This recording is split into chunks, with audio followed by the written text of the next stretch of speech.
Look at those striking colors. Now the blues are really popping. And you know what? I'm gonna put her on my hand. Oh, mail out, mail out. Ah, emergency. Ooh, she's huge. Oh my god. Okay, you're not down with the cricket? Come on. I know you're hungry. There you go.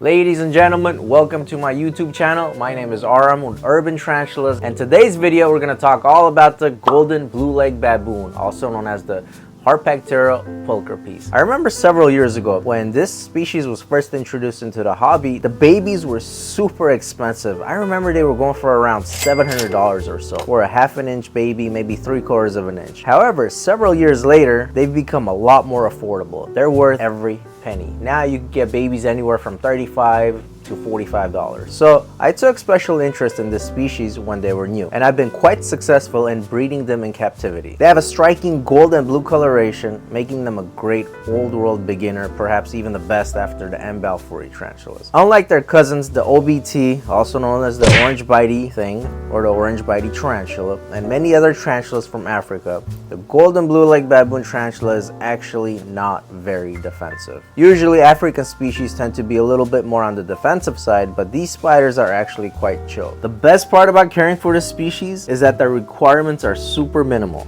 All tarantulas from Africa are built like tanks, and all they need is just a little bit of substrate, possibly a few inches deep, and a height. They love the warmer temperatures, but will also tolerate cooler temperatures in the 60 degrees Fahrenheit. In the 80 degrees, they will thrive and grow super quick. They are one of the fastest growing species of tarantula, and they can reach sexual maturity within a year and a half, possibly 2 years. They molt rapidly and they grow pretty quick. They are medium-sized tarantula, reaching about 5 inches in length. Additionally, they have an amazing feeding response and are always hungry. They are not picky about what food is given to them, making them easy species to care for. Let's say you order one of these babies. You're most likely gonna receive it in a vial like this. It's gonna come packed just like this. So what I have here is a 4-ounce salsa container that I got from Smart and Final. It doesn't have to be exactly this, just anything in this dimensions. You could even use a 2-ounce if you like. I'm using a 4-ounce. So the first thing I'm gonna do is poke some holes in here. And of course I got my handy dandy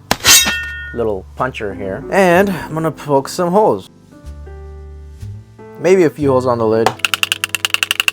Next thing we're gonna do is add some substrate in here. I have my substrate over here, and I use straight cocoa, about this much, maybe like an inch deep. So sometimes it's going to be a little bit on the difficult side to coax these guys out if you don't have very fine tweezers. And I'm gonna coax this little dude into its enclosure. So this tarantula is gonna be perfectly fine in here for about 4 months, maybe 5 months, in a 4-ounce container. So this tarantula actually prefers their substrate a little bit on the drier side. Right now, I'm not sure if you guys could tell, it's a little bit on the more humid side, and that's okay. And also, they just ship to you, so you want to give them a little bit more hydration, just in case. You close the lid, and then you could just set this anywhere you like. This is pretty much the perfect enclosure for this tarantula. All right, let's say 4 months has passed, and this little guy is gonna need to graduate into something a little bit on the bigger side. We have these containers that I use. Now, you don't need to have exactly the same dimensions. You could just use any Tupperware around the same dimensions. It could even be a lot larger, it doesn't matter. I'm using this because time is very limited in my space. So the little guy is gonna go in here. As you could tell, this particular tarantula is quite a bit larger than the previous, and it's gonna live in here for another 6 months or so. And as you can tell, this tarantula is getting its infamous striking coloration. The golds, the blues, doesn't it look amazing? 4 more months have passed and it's graduated into something even bigger. It does not need to be these exact dimensions, just make sure that the tarantula has enough space to wander around a little bit, like this guy. Now keep in mind guys, tarantulas do not need a lot of space. They like to feel a little bit more secure in more confined spaces, so just don't give them like a 5-gallon or a 10-gallon enclosure for a tarantula like this size. So this tarantula in particular is about 2.5 inches in leg span. Look at those striking colors. Now the blues are really popping. They were popping before, but now they're really popping. So the Harpactira pulchripes, the golden blue leg baboon, they're ferocious eaters. They love to eat and they are not going to refuse any prey items. So we tend to feed our babies about once a week at the Urban Tarantulas facility. Juveniles are also getting food once a week, and adults get food mostly once a week, but sometimes we might skip a week. So this tarantula is roughly about 3 inches, and this cricket is like an inch. This is going to be the perfect size for this type of a tarantula. Let's see what happens. I'm going to drop this cricket, and I'm expecting a feeding response. Let's see. Ooh, and boom. Yeah. Oh, well, she let go. I wonder why. She was like, what the hell was that black cricket? And now she is enjoying her beautiful meal. She'll probably spend the next 3, 4, maybe even 5 hours eating this cricket. She's gonna devour it. She's gonna inject her venom into the cricket and slowly use her fangs as like a straw and suck all the juices out of the cricket and leave just an exoskeleton, like a bolus remaining. Now, about a whole 1.5 years later, it is time to celebrate. You have an adult tarantula. You're either gonna have a mature male that's gonna look something like this, or you're gonna have a beautiful, beautiful female that is gonna look something like this. Let's see if we can coax her out. Oh, those colors, you could never get tired of these colors. The striking gold coloration, the black contrast, the blue legs, just a beautiful, beautiful tarantula. And I think we're gonna attempt to breed this species right now. In the left corner, we have the female. Oh, yeah. Her name is Jessica. In the right corner, we have the mature male. His name is Esteban. Jessica and Esteban. That's right. We're gonna put them together. Typically, I would do the breeding inside the female's enclosure, but right now, we're living on the edge. Where are you going, pretty mama? We got a nice big male for you. Onto the bark. And let's get the pretty mama over here.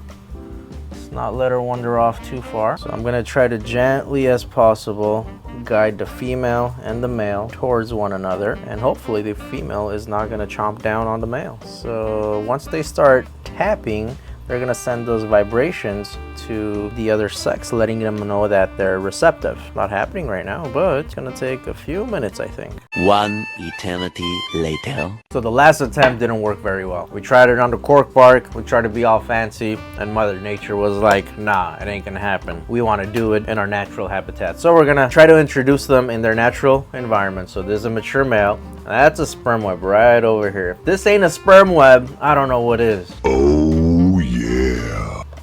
Oh, whoa, he's showing some defense postures. He wants to high five us. No. That's the male. He's chilling. And the female is inside this PVC pipe. Oh! Male out. Male out. Ah! Emergency. Emergency situation. I hope my wife's not watching. Oof. Got the male. Got the male. Yeah! Wife is not happy when tarantulas get loose in this house.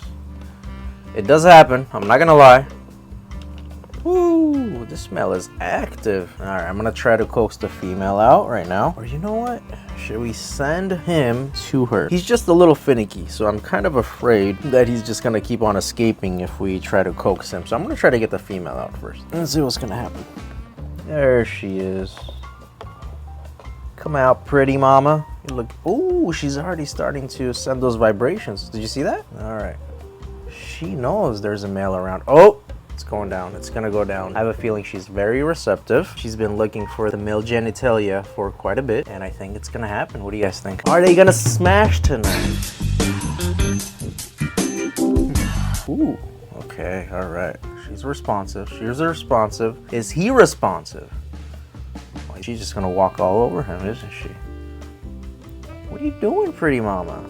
That's a nice male for you. What are you doing? Just walking all over him? Typical female behavior. 3 days later. So we have a different male and a different female, and we're gonna see if the third time is gonna be a charm. All right, let's coax this female out. First, I want to get a nice look at her. Ooh, she's huge. Oh my God. Okay.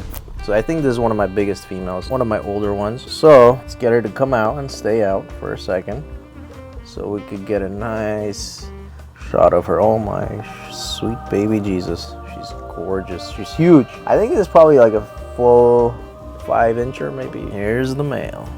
Let's introduce you guys. Please, female, don't eat him. We're gonna be very careful to make sure this male does not get eaten today.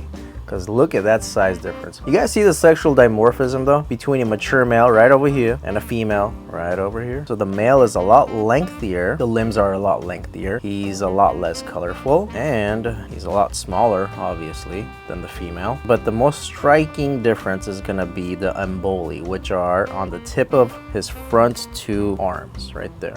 The emboli, also called the boxing glove. That's what he uses to smash into the female. That's where he loads the sperm, and that is how he inserts the sperm into the epigastric furrow of the female. I want you guys to see the emboli on the tips of his 2 arms. Nice. A few moments later. Yes, finally! After 3 attempts with 3 different females and males, we finally have a pairing going on right now. Look at that little man with his pedipalps inserting into her sweet, sweet epigastric furrow. It's happening. This is it right here. This is the moment. And guess what? We're gonna have a sack in a few months. Smash the like button if you're still with us. I would really appreciate it. It helps with the YouTube algorithm. And you know what? This was not easy. This was not an easy task today. Usually they're a lot more receptive, but today for some reason it took us 3 different tries with 3 different pairs to get a pairing going. You could actually see him inserting the sperm in her. Wow, that's a great shot. And just like that, they're donezos. So we're gonna put the male away, obviously. He's done. He's done for the day. So anyway, adult enclosures. This right here, what I have set up, is the perfect adult enclosure. And all my Harpactira pulchripes up there, they're in the same type of enclosure. I get these from herpcult.com, and they're not very expensive. I think they're like $6 or $10, I'm not even sure. And if you use my code URBAN15, you get 15% off. I just give them about 1.5 to 2 inches of substrate, just straight cocoa, and I use a PVC pipe over here. This PVC pipe doesn't have to be over here. It could be just anywhere you like. And you could even use cork bark if you like. Aesthetically, PVC pipes are not going to be the prettiest things, but you know, it works very well for breeding, and that's what we do. Oh yeah. Over here, I want to show you what's going to happen a few months after a pairing.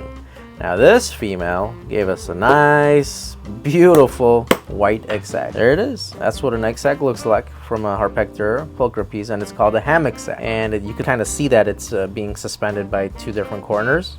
It's not going to be a ball like a lot of other species lay. So in a sack like this for the Harpactira pulchripes, we're going to get babies anywhere from 25 all the way up to 130. I think there was one time where I had 130 babies from one of these larger females. So typically, I pull the egg sac at about day 20, 25 or so, but sometimes I leave the sac with the mother. And being a baboon species, she's actually pretty good to her babies. And look at all the babies that have emerged out of the sac, and these babies are what we call first instars. So they still have one more instar to go. They're gonna molt one more time before they eat their first meal. Baboon species typically tend to have an extra instar, and these are a perfect example. Here's the mom. She's beautiful. I think she could use a meal. You're not down with the cricket?